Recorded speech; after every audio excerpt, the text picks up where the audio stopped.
Bonjour à tous, bienvenue pour cette nouvelle vidéo sur nourriture, forme, santé. Aujourd'hui, j'ai envie de vous reparler de la fameuse muselière. Depuis mi-mars à peu près, le port n'est plus obligatoire, mais on continue, et je continue, à voir des gens porter cette petite bavette bleue ou blanche dans la rue, seuls, dans leur voiture, seuls ou accompagnés, dans les lieux publics. Par exemple, hier soir, je suis allée pour un dîner d'anniversaire dans un restaurant. Il y avait des personnes qui l'avaient encore. Donc j'ai du mal à comprendre. Quand une punition est terminée, parce que j'appelle ça une punition, on est content. On va pas faire comme si c'était pas terminé. Quand un danger est écarté aussi, on va pas continuer à faire comme si le danger persiste, est toujours là. Même l'exemple de la route, quand on est sur la route et qu'il y a une limitation de vitesse, quand la limitation de vitesse disparaît, ben, on reprend son allure normale.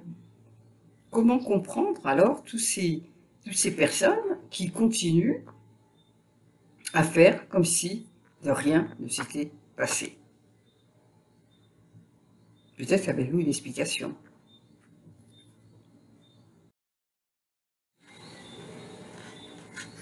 Je vais donc redire ici, peut-être que vous ne l'entendez pas assez souvent, que la respiration, c'est la vie. On respire beaucoup plus de fois qu'on ne mange. En moyenne, nous avons 16 mouvements respiratoires par minute. Donc, vous multipliez ça par 60, vous multipliez ça par 24 heures, et vous avez 23 040 respirations par 24 heures. Donc, quand on inspire, on capte de l'oxygène. Dans l'air ambiant, 21% d'oxygène. Et quand on l'expire, dans l'air qu'on va expirer, vous voyez, il n'y aura que 17% d'oxygène, si on respire bien. Par contre, on inspire très peu de gaz carbonique. Dans l'air ambiant, il y a 0,03% de gaz carbonique. Et quand on expire, je reprends. Quand on expire, donc, on expire 4% de gaz carbonique. Donc, à l'inspiration, dans l'air ambiant, il y a 0,03% de gaz carbonique. Et à l'expiration, 4%. Vous vous rendez compte la différence? Donc, le corps humain n'a pas été conçu pour respirer du gaz carbonique.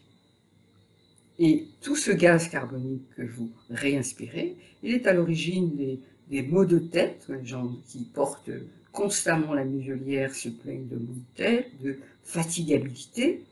Toutes ces choses, tous ces symptômes, on va dire, sont dus à ce gaz qui est réabsorbé.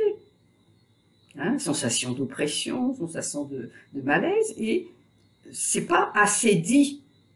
Sinon, la première chose qui me vient, c'est une punition est terminée, on est content, on enlève son masque.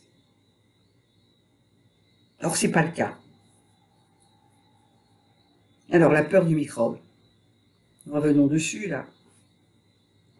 Les microbes, ça fait partie de la vie. J'aime bien parler de métagénomique.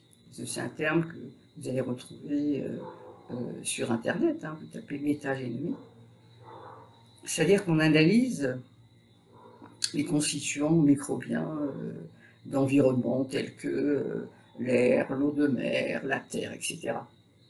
Et bien, dans 1 mètre cube d'air, il y a entre 1,1, que je ne me trompe pas dans les chiffres, 1,7, pardon, et 40 millions de virus. Et pour les bactéries, un peu moins, entre 800 000 et 11 millions. Donc, vous voyez, les virus et les microbes, ils sont partout. Cette vie microbienne, elle existe depuis la nuit des temps. Et c'est pas un vaccin qui va faire disparaître les microbes. Sinon, il faudra des vaccins chaque année, sur plusieurs années. On ne va pas réussir à éradiquer un microbe. Hein? Toutes les formes de vie, on va dire, sont symbiotiques. Il y a interdépendance, coopération, entraide. Et nous-mêmes, dans notre intestin, il ne faut pas oublier que c'est l'endroit où il y a le plus de microbes. Et si on n'avait pas tous ces microbes, on ne pourrait pas digérer.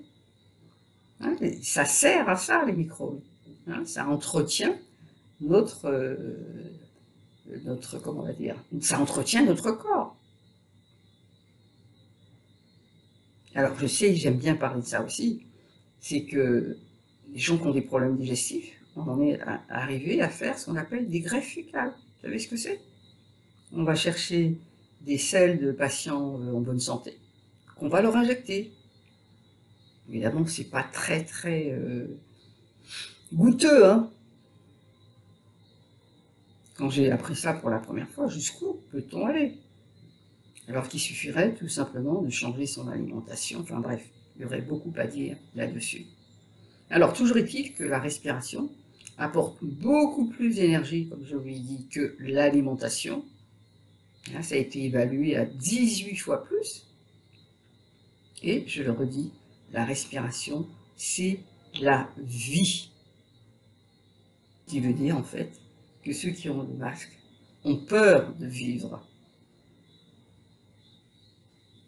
Bien sûr, il y aurait vraiment beaucoup de choses à dire sur la muselière. Je trouve que c'est un objet qui isole. On ne voit plus le sourire des gens et qu'il va y avoir un impact considérable dans les années à venir sur la psychologie des enfants. Ils ne sont plus habitués à ce contact de sourire-réponse, à force de porter cette muselière. Donc, retrouvons nos sourires, retrouvons le contact les uns avec les autres.